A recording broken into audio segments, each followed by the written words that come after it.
ನಮಸ್ಕಾರ ಸ್ನೇಹಿತರೆ, ಬಾಂಗ್ಲಾ ವಿರುದ್ಧದ ಎರಡನೇ ಟೆಸ್ಟ್ ಪಂದ್ಯಕ್ಕಾಗಿ ಕಾನ್ಪುರ ತಲುಪಿದ ತಕ್ಷಣವೇ ಟೀಂ ಇಂಡಿಯಾಗೆ ಸಿಕ್ಕವು 3 ದೊಡ್ಡ ಗುಡ್ ನ್ಯೂಸ್. ಡೆಬ್ಯೂ ಮಾಡಲಿದ್ದಾನೆ ಈ ಯುವ ಆಟಗಾರ, ಫಾರ್ಮ್ಗೆ ಮರಳಿದನು ಸ್ಟಾರ್ ಪ್ಲೇಯರ್. ಹಾಗಾದರೆ ಸುದ್ದಿಯ ಸಂಪೂರ್ಣ ಮಾಹಿತಿ ಏನು? ಅಷ್ಟಕ್ಕೂ ಟೀಂ ಇಂಡಿಯಾ ಕಾನ್ಪುರ ತಲುಪಿದ ಬಳಿಕ ಸಿಕ್ಕಿರುವ ಆ 3 ದೊಡ್ಡ ಗುಡ್ ನ್ಯೂಸ್ಗಳಾದರೂ ಯಾವುವು? ಹೀಗೆ ಇದರೆಲ್ಲದರ ಬಗ್ಗೆ ಇವತ್ತಿನ ಈ ಒಂದು ವಿಡಿಯೋದಲ್ಲಿ ತಿಳಿಸ್ಕೊಡ್ತಾ ಹೋಗ್ತೀನಿ. ಆದ್ದರಿಂದ ದಯವಿಟ್ಟು ಈ ವಿಡಿಯೋವನ್ನ ಕೊನೆವರೆಗೂ ನೋಡಿ. ಆದರೆ ಅದಕ್ಕಿಂತಲೂ ಮುನ್ನ ನೀವು ಕೂಡ ಟೀಂ ಇಂಡಿಯಾದ ಅಭಿಮಾನಿಗಳಾಗಿ ಈ ವಿಡಿಯೋವನ್ನು ನೋಡುತ್ತಿದ್ದರೆ ತಪ್ಪದೆ ಈ ಕೂಡಲೇ ಈ ವಿಡಿಯೋಗೊಂದು ಲೈಕ್ ಮಾಡಿ.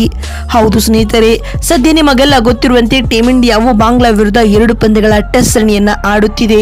ಈಗಾಗಲೇ ಚೆನ್ನೈನ ಎಂಎ ಚಿದಂಬರಂ ಅಂಗಳದಲ್ಲಿ ನಡೆದ ಉಭಯ ತಂಡಗಳ ನಡುವಿನ ಮೊದಲ ಟೆಸ್ಟ್ ಪಂದ್ಯವನ್ನ ಟೀಂ ಇಂಡಿಯಾವು 280 ರನ್ಗಳಿಂದ ಗೆದ್ದುಕೊಳ್ಳುವ ಮೂಲಕ ಸರಣಿಯಲ್ಲಿ 1-0 ಮುನ್ನಡೆಯನ್ನ ಪಡೆದುಕೊಂಡಿದೆ. ಇದೀಗ ಕಾನ್ಪುರದಲ್ಲಿ ನಡೆಯಲಿರುವ ಎರಡನೇ ಟೆಸ್ಟ್ ಪಂದ್ಯವನ್ನ ಕೂಡ ಗೆದ್ದುಕೊಳ್ಳುವ ಮೂಲಕ ಭಾರತ ತಂಡವು ಸರಣಿ ಗೆಲ್ಲುವ ಇರಾದೆಯಲ್ಲಿದೆ ಸ್ನೇಹಿತರೆ. ಭಾರತ ಹಾಗೂ ಬಾಂಗ್ಲಾದೇಶ ನಡುವಿನ ಎರಡನೇ ಟೆಸ್ಟ್ ಪಂದ್ಯವು ಸೆಪ್ಟೆಂಬರ್ 27ರಿಂದ ಆರಂಭಗೊಳ್ಳಲಿದೆ ಸ್ನೇಹಿತರೆ, ಮತ್ತು ಈ ಪಂದ್ಯವು ಕಾನ್ಪುರದ ಗ್ರೀನ್ ಪಾರ್ಕ್ ಅಂತಾರಾಷ್ಟ್ರೀಯ ಮೈದಾನದಲ್ಲಿ ನಡೆಯಲಿದೆ. ಆದರೆ ಇದೀಗ ಎರಡನೇ ಟೆಸ್ಟ್ ಪಂದ್ಯಕ್ಕಾಗಿ ಕಾನ್ಪುರ ತಲುಪಿದ ಬಳಿಕ ಟೀಂ ಇಂಡಿಯಾಗೆ 3 ದೊಡ್ಡ ಗುಡ್ ನ್ಯೂಸ್ಗಳು ಸಿಕ್ಕಿವೆ. ಮೊದಲನೇ ಒಳ್ಳೆ ಸುದ್ದಿ ಬಂದ್ಬಿಟ್ಟು ರಿಷಬ್ ಪಂತ್ ಅವರ ಅದ್ಭುತವಾದ ಫಾರ್ಮ್ ಕುರಿತಾಗಿ.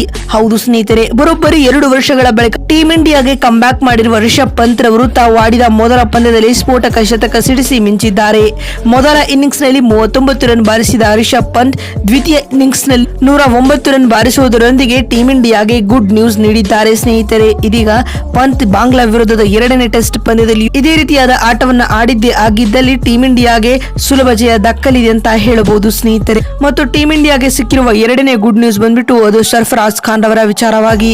ಹೌದು ಸ್ನೇಹಿತರೆ, ಸರ್ಫರಾಜ್ ಖಾನ್ ಅವರು ಬಾಂಗ್ಲಾ ವಿರುದ್ಧ ನಡೆದ ಮೊದಲ ಟೆಸ್ಟ್ ಪಂದ್ಯದಿಂದ ಹೊರಬಿದ್ದಿದ್ದರು. ಆದರೆ ಇದೀಗ ಕಾನ್ಪುರದಲ್ಲಿ ನಡೆಯಲಿರುವ ಎರಡನೇ ಟೆಸ್ಟ್ ಪಂದ್ಯದಲ್ಲಿ ಇವರು ತಂಡದಲ್ಲಿ ಕಾಣಿಸಿಕೊಳ್ಳುತ್ತಾರೆ. ಕಳೆದ ಜನವರಿಯಲ್ಲಿ ನಡೆದ ಇಂಗ್ಲೆಂಡ್ ವಿರುದ್ಧದ ಸರಣಿಯಲ್ಲಿ ಸರ್ಫರಾಜ್ ಖಾನ್ ಅವರು ಅದ್ಭುತವಾದ ಪ್ರದರ್ಶನವನ್ನ ನೀಡಿದ್ದರು. ಅಲ್ಲದೆ ಇತ್ತೀಚೆಗಷ್ಟೇ ಮುಕ್ತಾಯಗೊಂಡಿರುವ ದುಲೀಪ್ ಟ್ರೋಫಿಯಲ್ಲಿಯೂ ಕೂಡ ಸರ್ಫರಾಜ್ ಅದ್ಭುತವಾದ ಆಟವನ್ನು ಆಡುವ ಮೂಲಕ ಒಳ್ಳೆಯ ಸ್ಟ್ರೈಕ್ ರೇಟ್ ನಲ್ಲಿ ರನ್ ಬಾರಿಸುತ್ತಿದ್ದಾರೆ. ಇದೀಗ ಸರ್ಫರಾಜ್ ಖಾನ್ ಅವರ ರೀ ಎಂಟ್ರಿಯು ಟೀಂ ಇಂಡಿಯಾಗೆ ಗುಡ್ ನ್ಯೂಸ್ ಆಗಿದೆ ಅಂತ ಹೇಳಬಹುದು.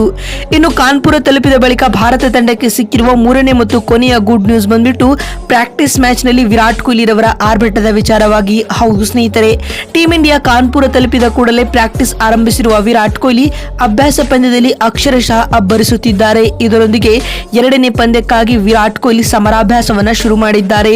ಇದೀಗ ಬಾಂಗ್ಲಾ ವಿರುದ್ಧದ ಎರಡನೇ ಟೆಸ್ಟ್ ಪಂದ್ಯದಲ್ಲಿ ಕೊಹ್ಲಿ ಅಬ್ಬರಿಸಿದ್ದೇ ಆಗಿದ್ದಲ್ಲಿ ಟೀಂ ಇಂಡಿಯಾಗೆ ಇದಕ್ಕಿಂತ ದೊಡ್ಡ ಗುಡ್ ನ್ಯೂಸ್ ಬೇರೆ ಯಾವುದು ಆಗಿರುವುದಿಲ್ಲ ಸ್ನೇಹಿತರೆ. ನೋಡಿದ್ರಲ್ಲ ಬಂಧುಗಳೇ, ಬಾಂಗ್ಲಾ ವಿರುದ್ಧದ ಎರಡನೇ ಟೆಸ್ಟ್ ಪಂದ್ಯಕ್ಕಾಗಿ ಕಾನ್ಪುರ ತಲುಪಿದ ಕೂಡಲೇ ಭಾರತಕ್ಕೆ ಸಿಕ್ಕಿರುವ ಆ 3 ದೊಡ್ಡ ಗುಡ್ ನ್ಯೂಸ್ಗಳು ಯಾವುವು ಅಂತ ತಿಳಿಸಿಕೊಡುವ ನಮ್ಮ ಈ ಪ್ರಯತ್ನ ನಿಮಗೆ ಇಷ್ಟವಾಗಿದ್ದಲ್ಲಿ ತಪ್ಪದೆ ಈ ಕೂಡಲೇ ಈ ವಿಡಿಯೋಗೊಂದು ಲೈಕ್ ಮಾಡಿ.